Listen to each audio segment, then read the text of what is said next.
하나님의 말씀은 출애굽기 3장 6절에서 12절 말씀입니다.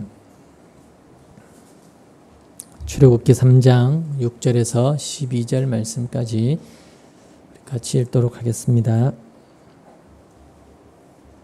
같이 읽겠습니다.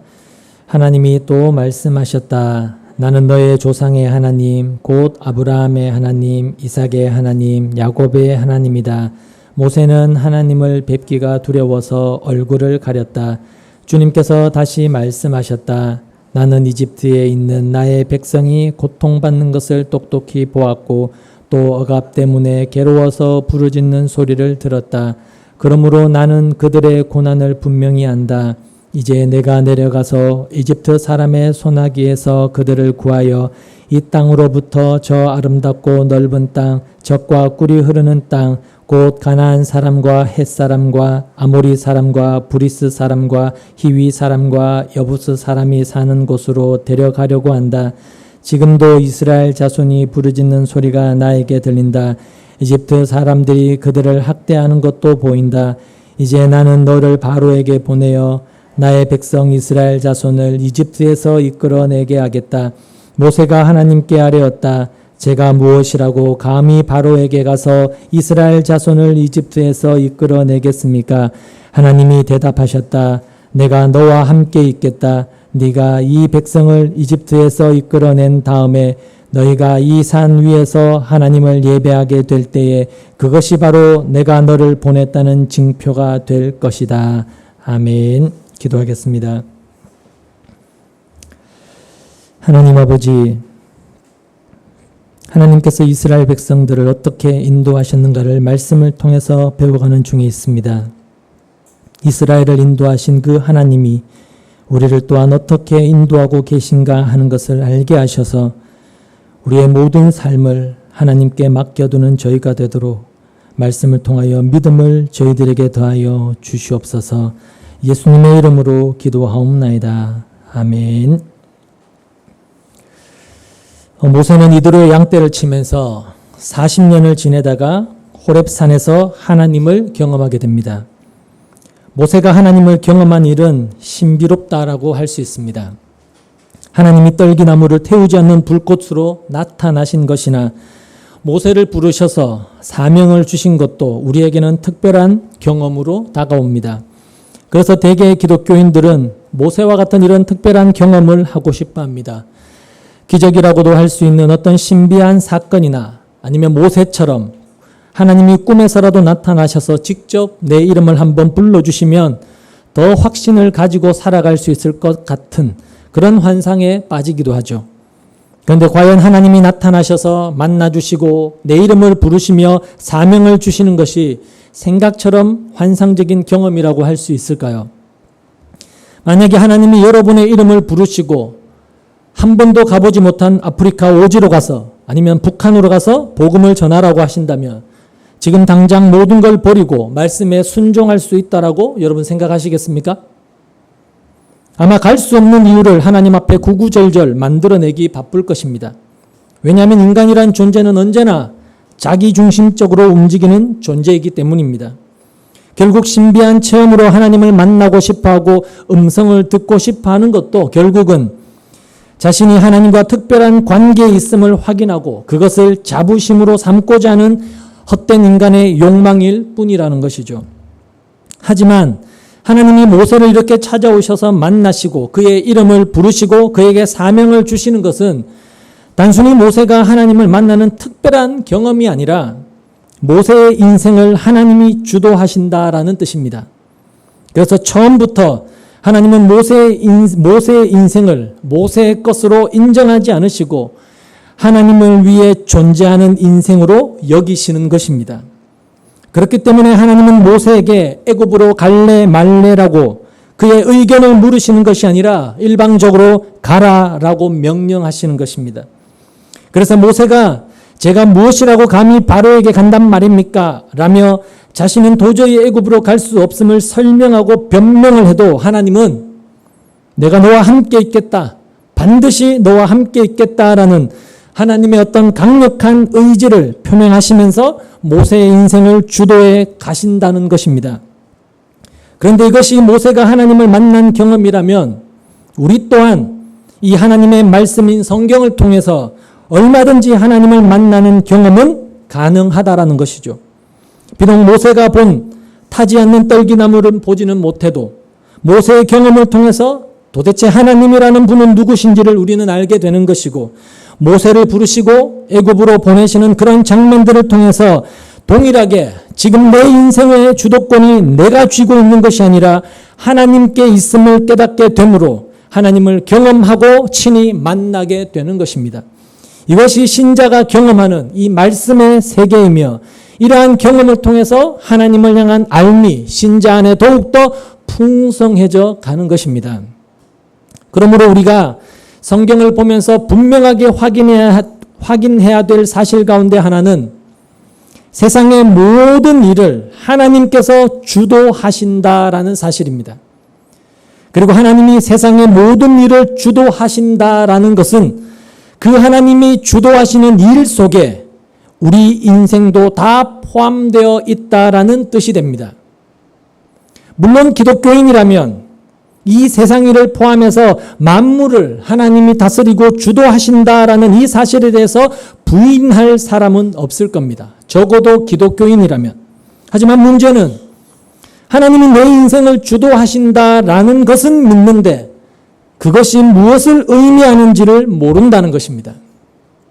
성경은 분명히 말씀하기를 하나님의 나라는 말에 있지 않고 능력에 있다라고 분명히 말씀했습니다.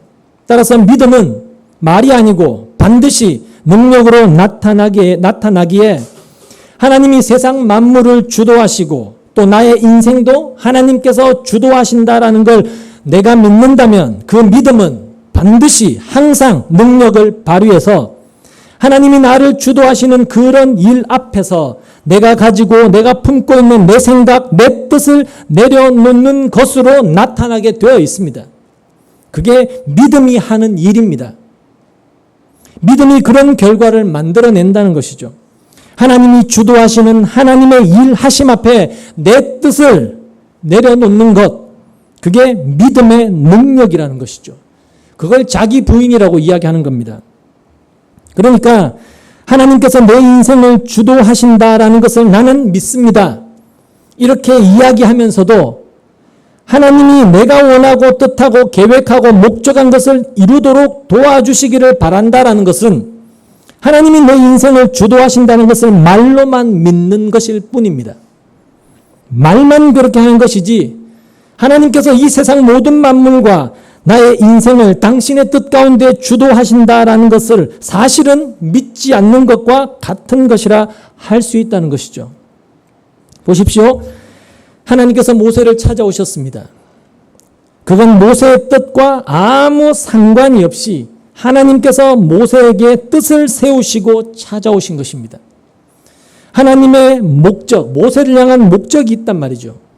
그러니까 분명한 것은 하나님께서 모세를 찾아오신 것이 모세의 인생을 도와주겠다거나 또 모세 개인의 성공을 위해서나 혹은 모세가 갖고 품었던 계획, 목적을 이루어주기 위해서 모세를 찾아오신 것이 절대로 아니라는 겁니다. 그냥 모세는 애굽에서 도망쳐서 미디안 광야에서 40년간 양똥이나 치우면서 살고 있었습니다. 그게 자기 인생이겠거니 그게 자기 운명이겠거니 그냥 그렇게 받아들였을 겁니다. 근데 그런 모세에게 하나님이 찾아오신 것입니다. 모세가 계획한 것도 아니고 원한 것도 아니었는데 하나님이 찾아오셔서 모세를 세워 하나님의 일을 진행해 나가신다는 것이죠. 그러니까 거기에는 모세의 뜻, 모세의 생각, 모세의 계획, 모세의 목적 그런 게 있을 수가 없는 것이죠. 자, 그렇다면 동일하게 만약에 신자가 하나님께서 모세를 찾아오신 걸 이 장면들을 보면서 하나님께서 내 인생도 동일하게 주도하시겠구나 이걸 이제 알게 되었다고 합시다. 그렇게 하나님이 내 인생을 주도하신다 그걸 모세를 통해 우리가 배워서 알게 되었다면 그 알미라는 것은 믿음을 근거한 그 알미라고 하는 것은 하나님 앞에서 내가 원하는 내 인생을 위해서 내 뜻, 내 계획, 내 목적을 내려놓을 수 있어야 된다는 것입니다. 내려놓을 수밖에 없다는 것이죠. 그게 진짜 아는 겁니다. 근데 그걸 우리가 모르니까, 말은 안다고 하는데 사실은 모르니까 늘 하나님을 부르면서 내 인생, 내 뜻, 내 계획을 자꾸 내어놓는 것이죠. 거기에 하나님은 도와달라고, 돕는 이로 계셔달라는 것이죠. 그건 하나님을 말로만 아는 것밖에 되지 않는다는 것입니다. 그러니까 이렇게 하나님을 알게 됨으로써 하나님의 뜻 앞에 내 뜻을 내려놓는 그것이 내 안에 있는 그 믿음이 내 안에서 하는 일이고, 하나님이 내 인생을 주도하고 계신다라는 것을 진짜로 믿는 자에게서 나타나는 증거다. 이렇게 이해하시면 되는 것입니다. 오늘 6절 말씀을 보시면 하나님이 또 말씀하셨다. 나는 너희 조상의 하나님 곧 아브라함의 하나님, 이삭의 하나님, 야곱의 하나님이다. 모세는 하나님을 뵙기가 두려워서 얼굴을 가렸다. 이렇게 말씀합니다. 여기 보면 나는 너희 조상의 하나님 곧 아브라함의 하나님, 이삭의 하나님, 야곱의 하나님이다라는 말씀이 나옵니다. 이런 표현은 우리가 성경을 보다 보면 아주 반복해서 자주자주 나오는 표현이기도 합니다.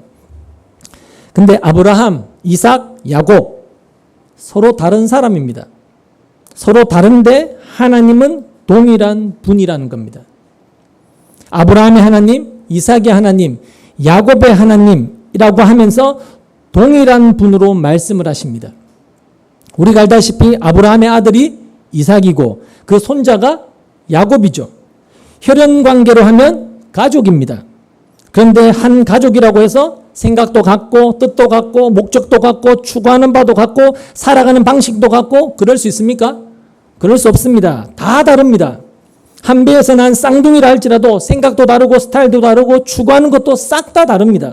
무슨 말이냐면 아브라함이 생각하는 하나님, 이삭이 생각하는 하나님, 야곱이 생각하는 하나님이 다 다를 수가 있다는 겁니다. 왜냐하면 사람은 다 자기 중심으로 살아가니까 늘 나를 위한 하나님으로만 생각을 하기 때문입니다. 자기 중심적인 하나님으로 생각을 하기 쉽다는 것이죠. 기독교인들이 하나님을 믿는데 나 말고 저 사람 도와주고 저 사람 잘되게 하는 하나님, 그렇게 하나님을 생각하는 사람이 누가 있겠습니까? 나를 실패하고 대신 저 사람을 잘되게 하고 성공하게 하는 그런 하나님, 그렇게 하나님을 믿는 기독교인들이 있겠습니까? 거의 없을 겁니다. 오히려 저 사람은 안 되고 저 사람은 실패하고 저 사람은 떨어지더라도 나 잘되게 되고 내 성공하게 해주는 그런 하나님, 그게 모든 사람이 생각하는 하나님이라는 것이죠. 그렇기 때문에 늘 자기를 중심으로 해서 생각하는 하나님은 각각 서로가 다 다릅니다. 다 내 이득, 내 유익을 쫓아가니까 다 자기가 믿는 하나님은 다를 수밖에 없죠. 근데 하나님이 자신을 어떻게 소개하세요? 나는 아브라함의 하나님, 이삭의 하나님, 야곱의 하나님이다. 이렇게 자신을 소개하시는데 이것은 아브라함을 통해서 나타내는 하나님이나 이삭을 통해 나타내는 하나님이나 야곱을 통해 나타내는 하나님이 한 분이다. 동일하다라는 의미가 됩니다. 그러니까 이 말은 아브라함을 위하고 이삭을 위하고 야곱을 위하는 그 각각 개인적인 하나님은 없다는 뜻이 됩니다. 그러니까 우리가 하나님에 대해서 알아야 할 지식이 바로 이거라는 겁니다. 이걸 우리는 분명히 알아야 됩니다. 뭐가? 개인을 위한 하나님은 없습니다. 만약에 개인을 위한 하나님이라고 한다면 생각해 보십시오. 우리나라에만 기독교인이 대략 한 800만 정도 된다라고 친다면 그 800만이 생각하는 하나님이 개개인을 위한 하나님이라면 그 하나님이 누구 편을 들어야 되고 누구의 일을 도와줘야 되겠습니까? 800만이 서로 다 다른데 하는 일도 다르고 원하는 것도 다르고 처한 상황도 다른데 하나님 어떻게 일하셔야 되겠습니까? 만약 월드컵 경기에서 두 나라가 축구 시합을 하는데 서로 각자 자기 나라를 이기게 해달라고 신자들이 기도를 한다면 그럼 하나님은 누구의 기도를 들어줘야 됩니까? 더 뜨겁게 더 열정적으로 기도하는 그 나라의 신자의 기도를 들어줘야 됩니까?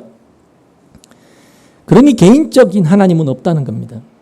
나 개인을 위한 하나님이 아니라 하나님의 뜻, 하나님의 일을 위한 하나님이신 것입니다. 신자는 이것을 절대로 잊어서는 안 된다는 겁니다.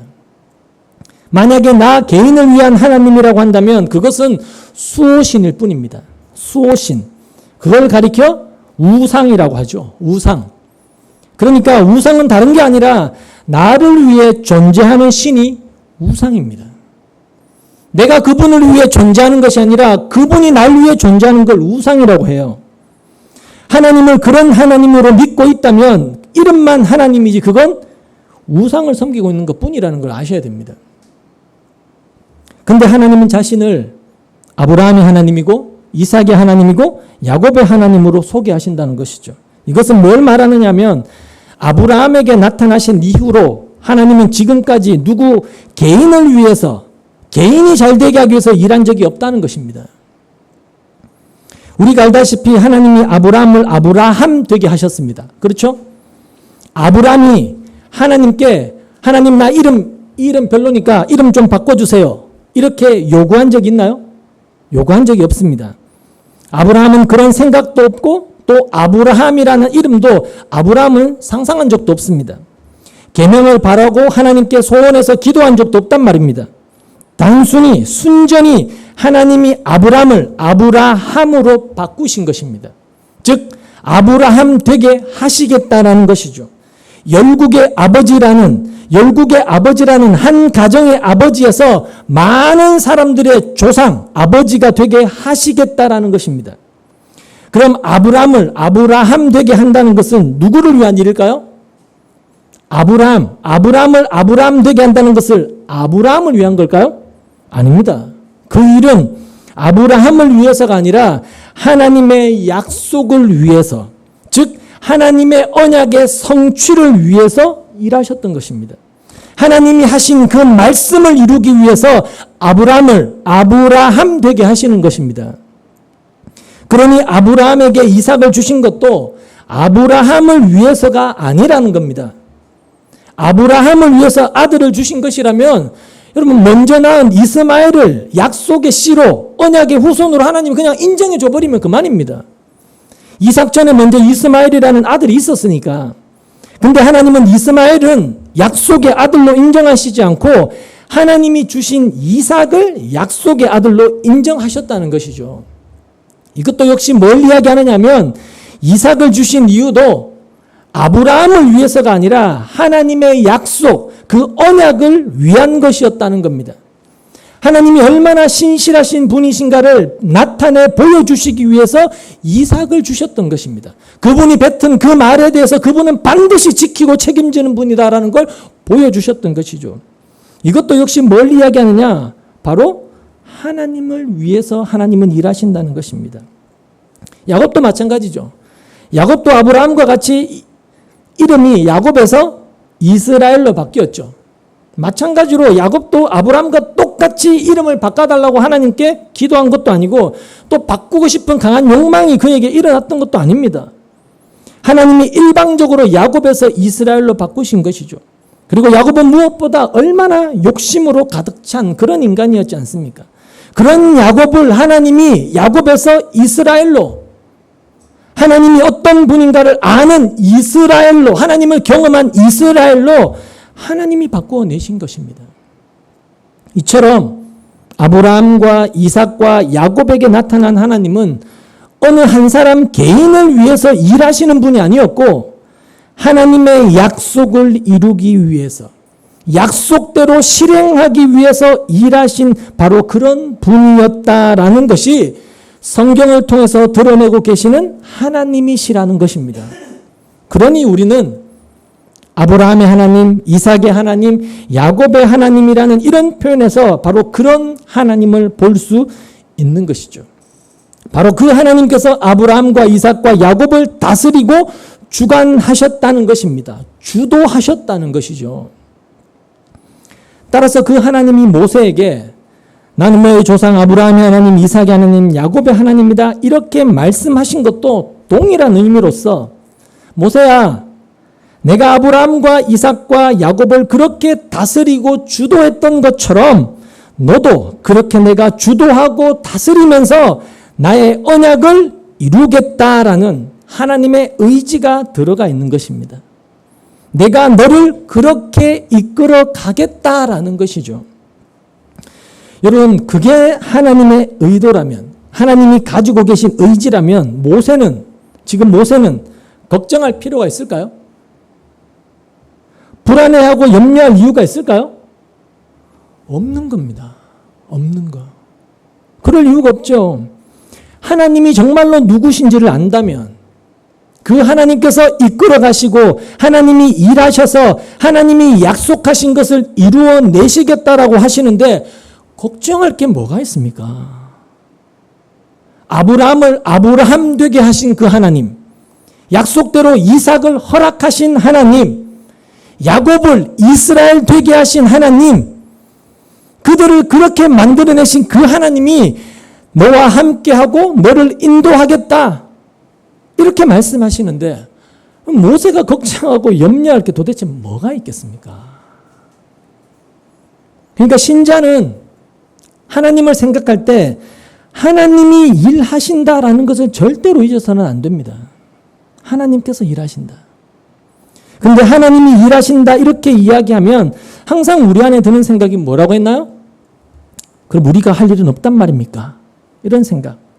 이런 반발 아닌 반발을 하는 경우가 많은데 우리가 꼭 기억해야 할 것은 여러분 우리는 하나님의 일을 할 수가 없습니다.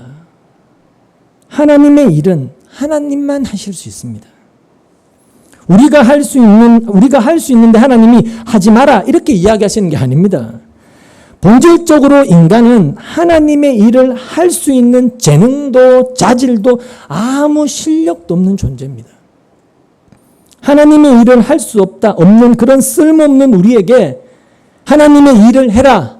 내가 네 일하는 거 보고 내가 너를 구원하겠다. 이렇게 하신다면 우리의 구원은 불가능한 겁니다. 가망이 없습니다.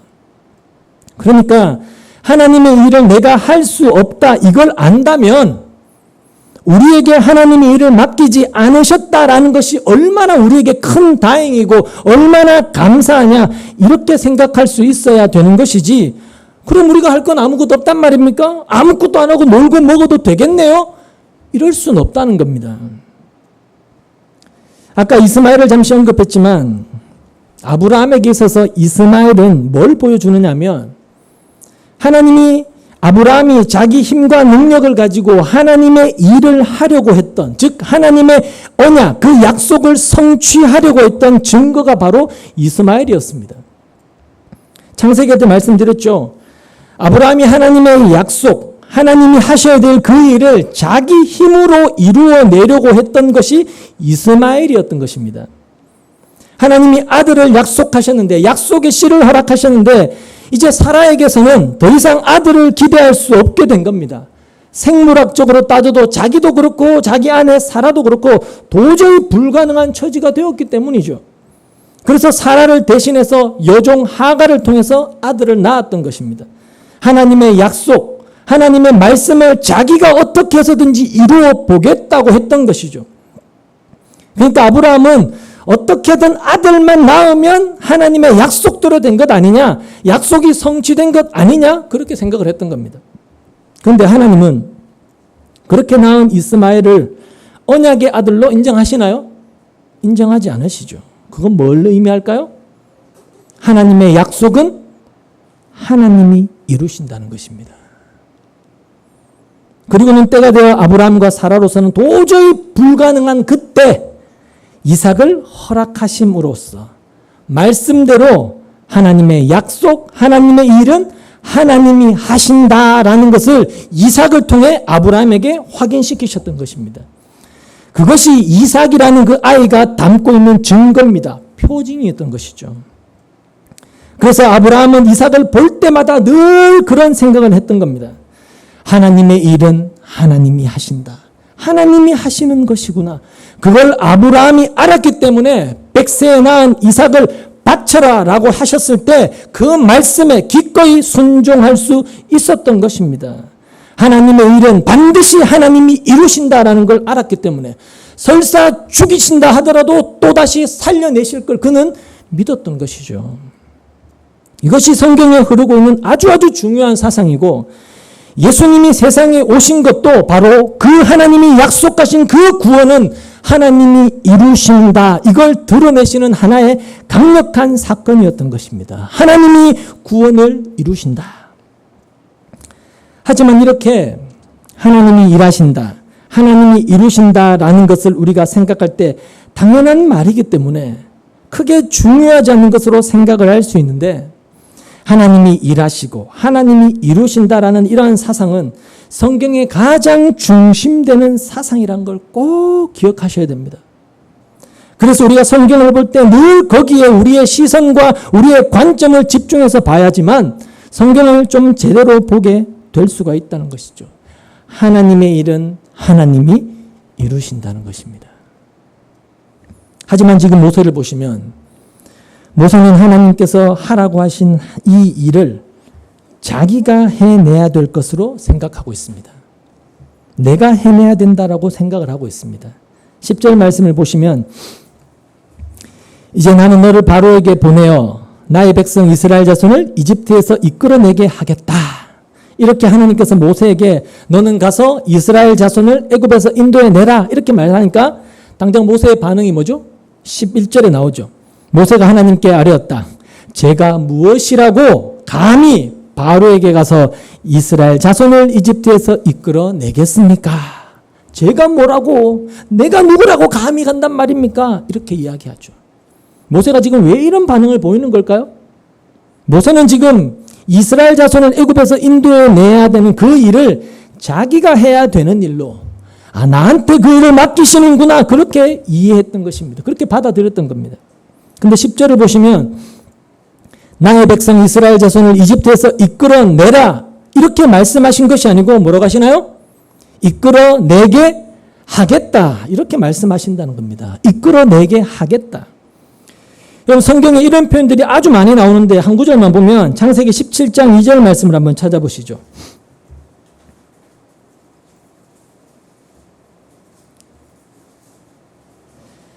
일찍이 하나님이 믿음의 조상 아브라함에게 이런 말씀을 하셨습니다. 17장 2절, 3절, 4절까지 같이 읽겠습니다. 시작. 나와 너 사이에 내가 몸소 언약을 세워서 너를 크게 번성하게 하겠다. 아브라함이 얼굴을 땅에 대고 엎드려 있는데 하나님이 그에게 말씀하셨다. 나는 너와 언약을 세우고 약속한다. 너는 여러 민족의 조상이 될 것이다. 여기 보시면 번성하게 하겠다, 또 너는 여러 민족의 조상이 될 것이다 라는 이 표현은 아브라함에게 그 일을 맡기시겠다는 뜻입니까? 아니죠. 야, 가서 한번 해봐라, 내가 힘 줄게, 그런 뜻이 아닙니다. 하나님은 뒤로 빠지고 아브라함이 손수 자기 힘과 자기 능력으로 그 일을 해내야 된다라는 그런 뜻이 아니라, 하나님 자신이 아브라함을 그렇게 만들어내겠다라는 뜻입니다. 그게 번성하게 하겠다라는 뜻이지, 아브라함에게 네가 열심히 네가 가진 그 힘 닿는 대로 노력해서 한번 번성해져 봐라, 그런 뜻이 아닙니다. 아브라함아, 네가 번성해지는 것은 내가 일해서 내가 이루어낼 내 일이다라는 뜻입니다. 내가 그렇게 만들어낼 것이다, 그런 뜻입니다. 왜? 그 일은 주님의 일이니까, 내가 너와 언약을 세워서 약속했기 때문에 그건 주님의 일이라는 것입니다. 그래서 4절 앞에 나는 너와 언약을 세우고 약속한다라는 말씀을 하시는 것이죠. 너와 맺은 나의 언약은 나의 일이기 때문에 내가 반드시 이루어내고야 말 것이다 라며, 아브라함을 크게 번성하게 하는 것은 하나님이 하셔야 될 하나님의 언약이라고 말씀하시는 것입니다. 그럼 이런 아브라함에게 있어서 필요한 건 뭐밖에 없습니까? 이런 아브라함에게 있어서 필요한 건 뭐밖에 없을까요? 믿음만 있으면 되죠. 무슨 믿음?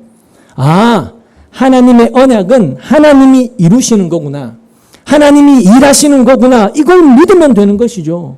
여러분, 여기에 내 힘, 내 능력, 내 생각, 이런 게 뭐가 필요하단 말입니까?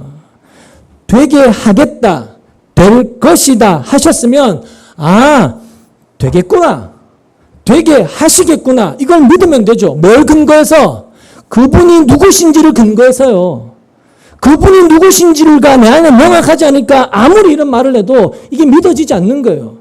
말로만 하나님을 믿고 말로만 하나님을 알고 있을 뿐이지 실제적인 하나님에 대한 경험이 없으니까 그 하나님이 어떻게 내 삶을 간섭하고 지키고 인도했는지를 확인할 방법이 없으니까 그래서 아멘이라고 하지만 믿어지지가 않는 것이죠. 그런데 이걸 우리가 알지도 못하고 믿지도 않기 때문에 내가 번성해져야지, 그러기 위해서는 힘도 있어야 되고 능력도 있어야 되고 돈도 있어야지, 그쪽으로 가버린단 말입니다. 신자들이요. 한 구절 더 볼까요? 우리가 잘 아는 사도행전 1장 8절 말씀 이렇게 말씀합니다. 그러나 성령이 너희에게 내리시면 너희는 능력을 받고 예루살렘과 온 유대와 사마리아에서와 그리고 마침내 땅 끝에까지 이르러 내 증인이 될 것이다.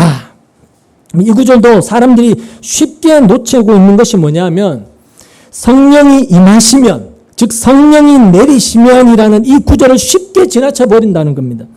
그리고는 뒤에 있는 내 증인이 될 것이다. 세번역 성경에는 그나마 좀 의미가 좀 분명한 편인데 개역 개정 성경에는 내 증인이 되리라 라고 되어 있어서 그런지 몰라도 표면적으로 이 말씀을 내 증인이 되어야 한다라고만 자꾸 생각해 버린다는 겁니다.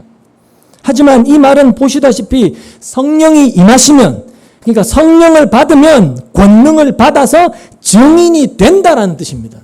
증인이 된다. 다시 말해서 예수님이 우리로 증인이 되게 하시기 위해서 성령을 보내주신다라는 그런 뜻입니다. 그러니까 보십시오.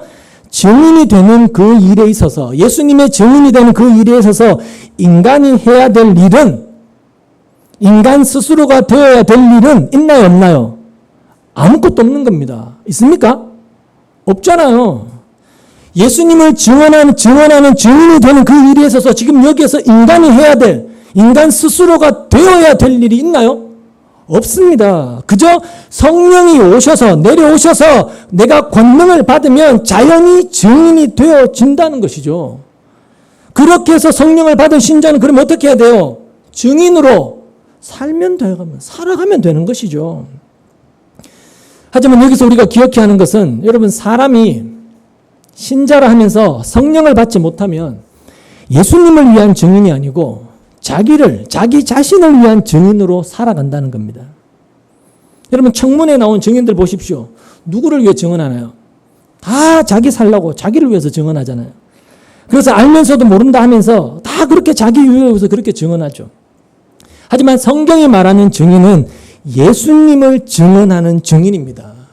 성령이 임하면 그 성령의 특징은 예수님을 증언하고 예수님을 나타내고 예수님을 드러내는 그런 삶을 살게 한단 말입니다.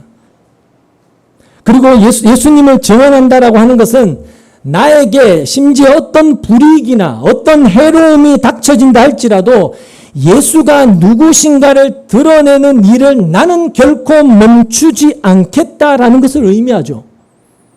근데 그 일을 하게 하는 것이 누구냐 하면 성령이라는 것입니다.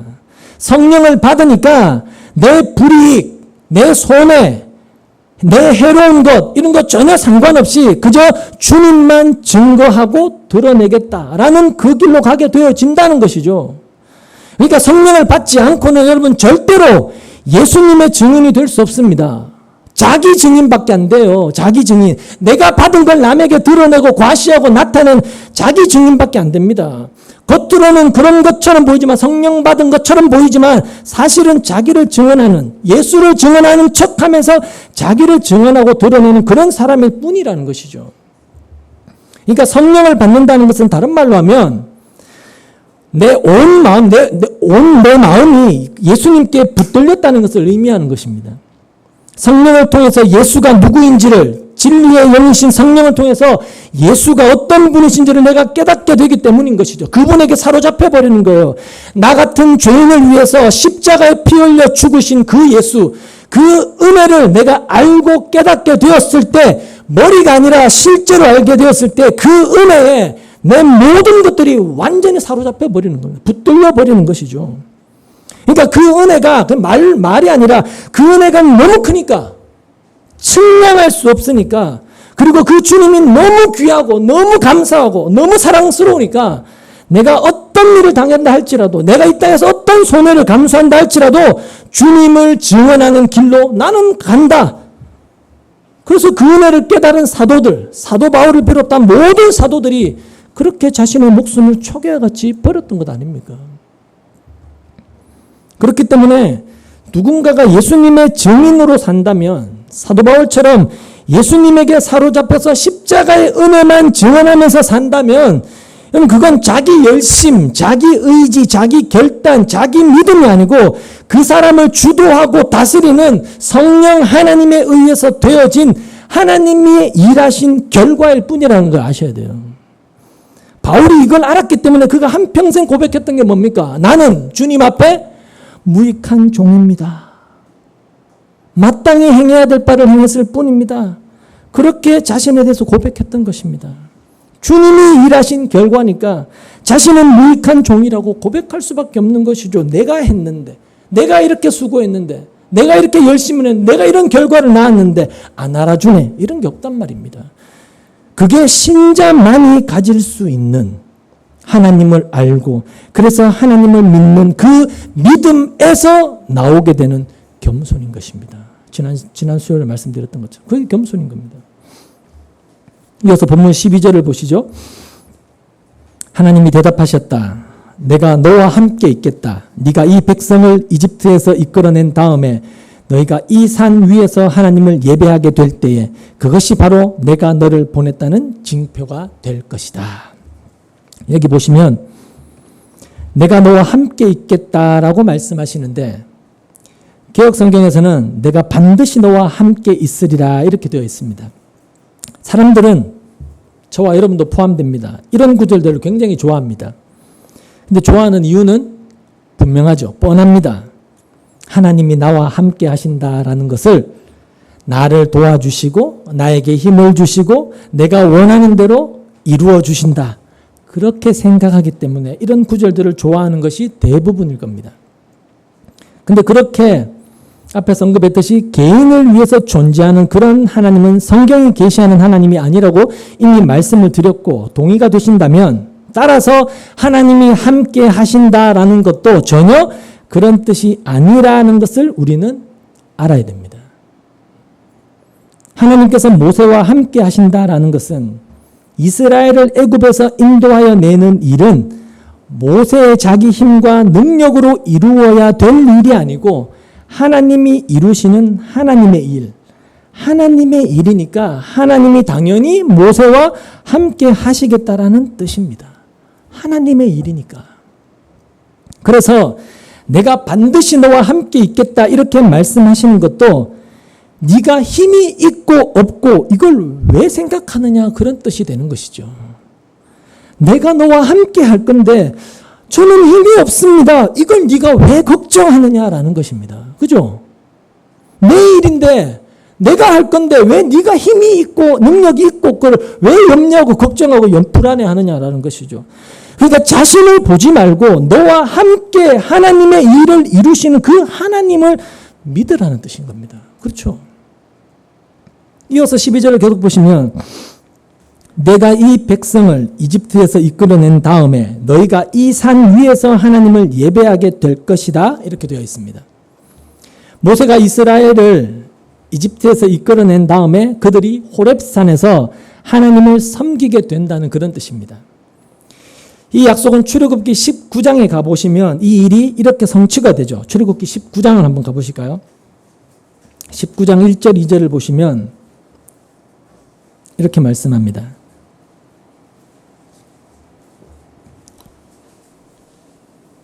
출애굽기 19장 1절 2절 보십시오. 이스라엘 자손이 이집트 땅에서 나온 뒤 셋째 달 초 하룻날, 바로 그날 그들은 시내 광야에 이르렀다. 그들은 르비딤을 떠나서 시내 광야에 이르러 광야에다 장막을 쳤다. 이스라엘이 그곳 산 아래에 장막을 쳤다. 이렇게 되어 있습니다. 하나님의 말씀대로, 하나님의 약속대로 모세가 이스라엘을 이집트에서 이끌어내어 인도해내어 시내산에 이르러서 시내산 아래 장막을 치게 됩니다. 그리고는 19장 4절로 가보시면 같이 보실까요? 한 절, 19장 4절입니다. 시작.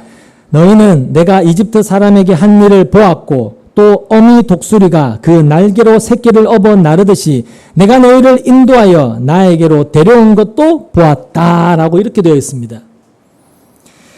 하나님이 이스라엘 백성을 어미 독수리가 그 날개로 새끼를 업어서 나르듯이 인도했다라고 말씀을 하십니다. 이게 무슨 뜻이냐면 쉽게 말하면 독수리, 여기서 말하는 독수리 날개는 아주 강력한 힘을 뜻하는 겁니다.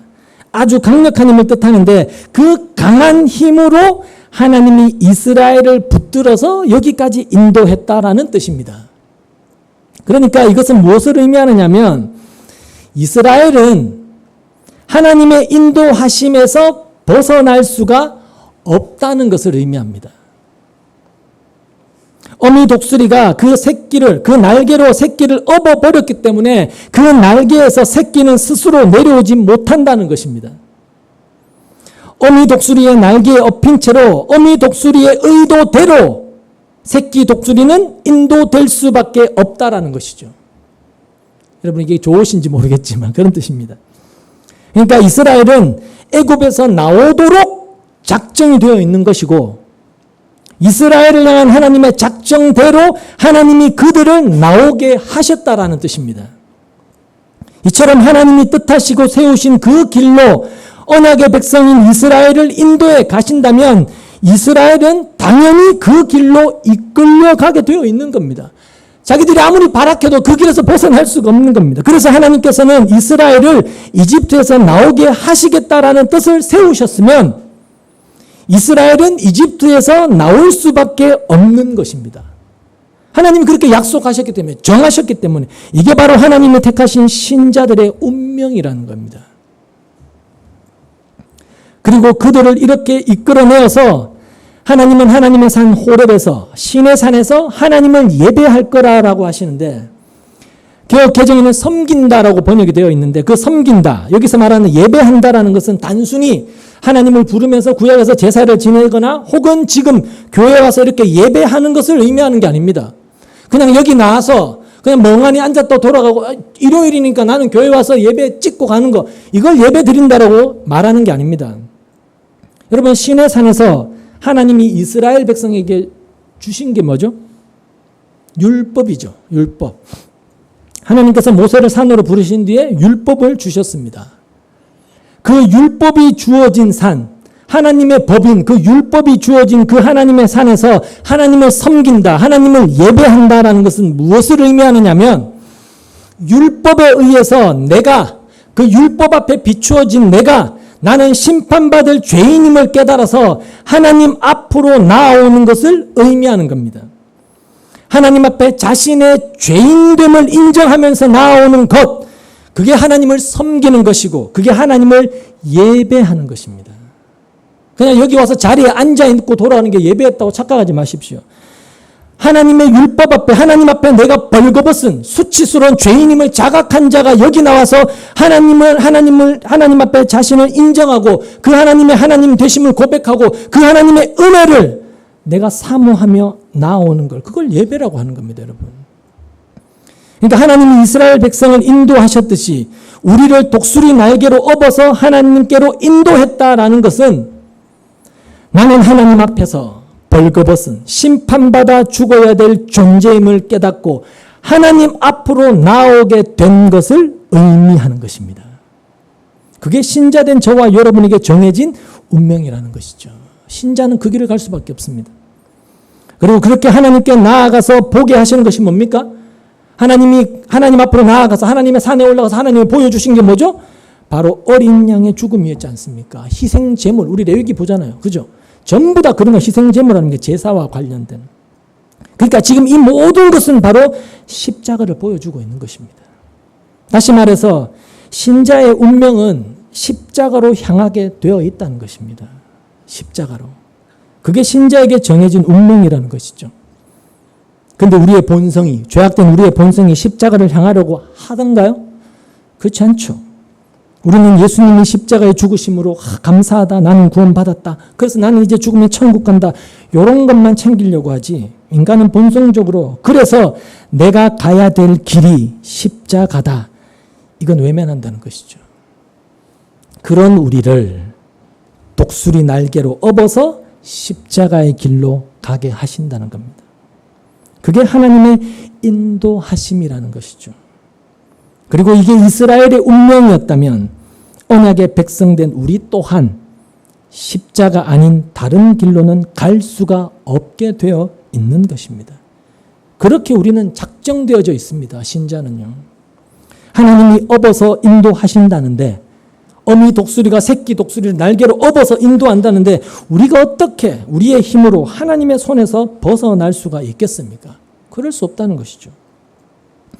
근데 그 12절 끝에 보면 그것이 바로 내가 너를 보냈다는 징표, 증거가 될 것이다. 이렇게 말씀을 하십니다. 앞에서 이야기했던 이스라엘이 하나님의 산에서 하나님을 예배하게 되는 그것이 하나님께서 모세를 보냈다는 증거, 징표다. 이렇게 말씀하시는 겁니다. 보십시오. 이스라엘이 하나님을 예배하게 되는 그 일은 지금의 일이 아니죠. 지금의 일이 아니라 나중의 일입니다. 나중의 일이죠. 그렇죠? 지금 아직 일어나지 않았어요. 아직 모세는 지금 하나님과 협상 중에 있어서 아직 이집트에 가지도 않았습니다.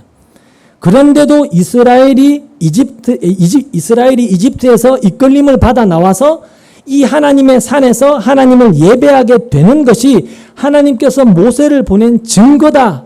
이렇게 말씀을 하시는 것은 이게 제가 오늘 제목으로 삼았지만 이게 확정된 미래라는 의미인데 하나님이 일하시는 증거는 지금 내 눈으로 확인하고 볼 수 있는 것이 아니라는 겁니다. 드러나는 증거가 아니라는 것이죠. 그럼 생각해 보십시오. 하나님은 우리와 함께 하시고 우리를 이끄시고 우리를 인도하십니다. 맞습니까? 맞습니까? 증거가 있습니까? 하나님이 여러분을 다스리고 지키고 인도하신다는 증거가 있습니까? 내보십시오. 하나님이 여러분과 함께 하시고 여러분을 인도하신다는 증거가 뭡니까? 그 증거는 우리 눈으로 보고 확인할 수 있는 그런 것을 증거로 말씀하시는 것이 아닙니다. 하나님이 나와 함께 하시고 인도하신다는 증거는 어떤 개인적 종말이라고 할 수 있는 죽음을 우리가 맞이하거나 내 숨이 딱 끊어지는 그때가 되면 하나님이 나를 인도하셨고 나를 보호하셨고 나를 지키셔서 하나님의 나라에까지 나를 인도하시는구나라는 걸 깨닫게 됩니다. 숨을 딱 멎는 그 순간이나 아니면 장차 주님이 최후에 오셔서 이 세상을 선악간에 심판하시고 우리가 영광의 나라에 들어가게 될 그때 완전하게 드러나는 겁니다. 그분이 나를 지키고 나를 다스리고 나와 함께 하시는 나의 아버지셨구나라는 걸 그때 비로소 우리는 증거로 보게 되는 것입니다. 그럼 하나님이 지금 나와 함께 하시고 나를 인도하신다는 현재적 증거는 없단 말이냐? 아닙니다. 있습니다. 그 증거는 예수와 연합된 나를 예수님이 가신 그 길로 십자가와 자기 부인의 그 길로 나를 가게 하시는 것이 바로 증거입니다. 따라서 신자는 하나님은 나를 천국으로 인도하신다라는 그런 과정은 다 생략해버리고 결과만 이야기하면 안 됩니다. 물론 천국으로 인도하신다는 것이 틀린 말은 아니지만 십자가는 다 생략해버리고 나를 구원하셨다. 이것만 생각해서는 절대 안 된다는 겁니다. 천국으로 가는 길이 십자가의 길입니다, 여러분. 철로역정만 봐도 알 수 있죠. 십자가를 통과해야 구원의 문으로 들어갈 수 있듯이 자기 부인이라는 십자가의 길을 통과하지 않으면 죄송한데 천국으로 갈 수가 없습니다. 지금 자기가 다른 길을 가면서 자기는 천국 가는 길을 걷고 있다고 얼마든지 착각할 수 있습니다, 여러분. 그래서 우리는 하나님은 언약의 백성된 나를 천국의 길인 십자가의 길로 이끌어 가신다. 그렇게 나의 운명은 작정되어 있다. 그걸 이해하고 계셔야 됩니다. 신자는요. 따라서 우리가 신자가 맞다면 우리의 인생에 여러분 다른 길은 없습니다. 여러분이 원하는 길은 없습니다. 여러분 자신의 죄인됨을 말씀으로 낱낱이 폭로당하고 그래서 십자가의 은혜만을 꼭 붙들고 그 은혜가 나에게 가장 필요한 것을 깨닫게 하시는 것이 우리를 향하신 하나님의 작정입니다. 그렇게 해서 십자가를 증언하게 하시고 증거하게 하시고 그 은혜를 기뻐하고 감사하고 찬송하는 그런 사람이 되어서 천국을 향해 걸어가도록 만들어내시는 겁니다. 그냥 대충 살다가 죽으면 예수 믿었으니까 천국 가는 게 아니고 십자가의 은혜와 하나님의 사랑을 아는 자로, 그래서 기뻐하고 감사하는 자로 그렇게 천국을 향해서 가게 하시는 것입니다. 그게 신자에게 작정된 운명입니다. 그러니까 우리를 천국에 들어가게 하는 것이 목적이, 궁극적 목적이 아니고 천국으로 가는 그 길에서 예수님의 은혜와 하나님의 사랑으로 인해서 기뻐하고 감사하는 자로 만들어내시는 것이 하나님의 목적이라는 걸 아셔야 돼요. 하나님의 영광을 위해서요. 그래서 자신이 죄인임을 알고 십자가의 은혜로 인해서 내가 얼마나 기뻐하고 감사하며 복받은 잔지를 깨달은 그런 사람이 바로 진짜 구원받은 사람이라고 할 수 있는 겁니다. 그게 신자입니다. 이제 모세는 가서 이스라엘을 애굽에서 이끌어내면 됩니다. 이끌어내게 되죠. 여러분, 하지만 지금 우리에게는 모세도 없고 애굽도 없습니다. 우리는 애굽에 살지도 않고 대한민국 땅에서 살고 있지 않습니까? 그럼 모세를 보내서 이스라엘을 애굽에서 인도해 낸다는 것은 우리와 어떤 관계가 있을까요? 여기서 말한 애굽은 세상 나라라고 하는, 즉 세상적 사고 방식을 뜻합니다. 힘의 원리가 지배하는 이 세상적 사고 방식을 뜻해요. 그러니까 세상의 사고 방식을 따라 살아가는 것 자체가 애굽입니다. 애굽의 삶입니다. 이 세상 자체가. 그리고 우리는 지금까지 그런 세상의 사고방식을 따라 살았죠. 힘의 원리를 따라 살았잖아요. 그렇죠? 내가 먹히지 않기 위해서 남을 먹어야 되고, 내가 짓밟아야 되고, 내 것을 채우기 위해서 남의 것을 빼앗아야 되는 그런 세상 원리로 살았지 않습니까? 그런 우리를 애굽에서 인도해 내도록 하나님이 보내신 분이 누구라고요? 예수님이신 것입니다. 예수님이신. 그렇다면 이스라엘을 애굽에서 꺼내기 위해서 모세를 보낸 증거가 장차 하나님의 산에서 하나님을 예배하는 것이었다면 하나님이 날 위해 예수님을 보냈다는 그 증거는 무엇이겠습니까? 하나님이 여러분을 위해서 예수님을 이 땅에 보냈다는 증거는 도대체 무엇이겠습니까? 동일하죠. 내가 하나님 앞에 죄인임을 깨닫고 하나님께 나와 하나님의 은혜와 자비와 긍휼을 구하며 하나님을 예배하게 되어지는 것, 그게 바로 날 위해 예수님을 보내신 증거인 것입니다. 여러분을 위해서 예수님을 보낸 증거라고요. 나를 애굽에서 인도해 내기 위해서요. 본문 12절은 바로 그것을 이야기하고 있는 것입니다. 하나님이 나를 구원하시기 위해서 예수님을 보내셨다는 그 증거, 그걸 이야기하고 있는 겁니다. 비록 그 일은 수천 년 전의 일이고 눈으로 본 적도 없는 일이지만 하나님 앞에 내가 죄인임을 깨달아지고, 그래서 십자가 앞으로 내가 무릎 꿇고 나오게 되는 이것을 볼 때 하나님이 날 위해서 예수님을 보내셨다는 증거가 된다는 것입니다. 나의 의로움과 내 공로로 내가 천국에 가는 것이 아니라 예수님의 은혜와 하나님의 사랑 때문에 나는 천국에 갑니다. 이걸 알고 깨닫게 된 것, 이게 바로 내가 애굽에서 이끌려 나왔다라는 증거인 것입니다, 여러분. 그래서 신자는 자기에 대해서 걱정할 것이 없는 사람입니다. 그게 신자입니다. 내 실력으로 뭘 해야만 한다, 내가 한 걸 봐서 구원을 결정하시는 것이 아닙니다. 신자는 어미 독수리의 날개 위에 엎여 있는 상태입니다. 그렇게 엎여서 의의 나라, 영광의 나라로 인도되어지도록 작정되어 있는 것이 신자입니다, 여러분. 하지만 어미 독수리의 날개에 엎여 있지 않은 사람들은 자기 힘으로 뭔가 해보겠다고 애를 쓰죠. 하지만 해보십시오. 뭘 하든 다 실패하게 되었습니다. 백전백패일 겁니다. 어미 독수리의 날개에 엎이지 않고는 도저히 인도될 수가 없습니다. 하나님의 손에 붙들리지 않고는 결단코 인도될 수 없는 게 신자의 인생입니다. 그게 언약 안에 있는 자와 언약 밖에 있는 자의 현격한 차이라는 걸 기억하십시오. 그래서 신자는 자기 자신을 볼 필요가 없습니다. 나를 보지 말고 나와 함께 하시고 당신의 언약을 신실하게 이루실 그 하나님만 보면 되는 겁니다. 그게 믿음의 세계로 들어온 신자가 가져야 될 영적 시각이라는 거예요. 그러니까 저와 여러분은 하나님의 언약에 엎여 있는 지금 상태입니다. 어미 독수리의 날개 엎인 새끼들이란 말입니다. 이걸 여러분 절대 놓치시면 안 돼요. 그 언약이 우리를 업어서 그 의의 나라로 우리를 데려가시는 것입니다. 바로 그 언약 속에 엎여 있기 때문에, 하나님이 말씀하신 그 언약의 백성이 나기 때문에 내가 죄인임을 알게 되어지는 것이고, 하나님께 나와 십자가에 피 흘려 죽으신 그 어린 양 예수만을 바라보게 되는 거죠. 그분의 십자가만 붙들게 되는 겁니다. 내가 언약 안에 있기 때문에요. 그렇게 언약으로 인해 언약으로 인해서 죽은 자였던 우리가 살아나게 된 것이고 생명 안에 있게 된 것입니다. 그 믿음으로 사는 그 사람이 신자다. 그렇게 살아가고 있는 것이고 그게 정말로 살아있는 것이고 그게 바로 하나님께 붙들려 인도받고 있다는 증거라는 것이죠. 근데 우리는 이걸 늘 가볍게 여기고 놓쳐버리니까, 우리는 끊임없이 세상적 사고방식에 사로잡혀 있으니까 늘 누구를 봐요? 날 보죠.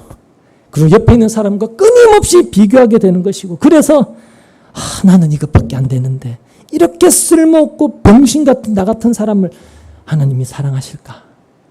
끊임없는 의심이 생기는 것이고 자기를 근거해서 끊임없이 불안하고 믿음이 흔들리는 것이죠.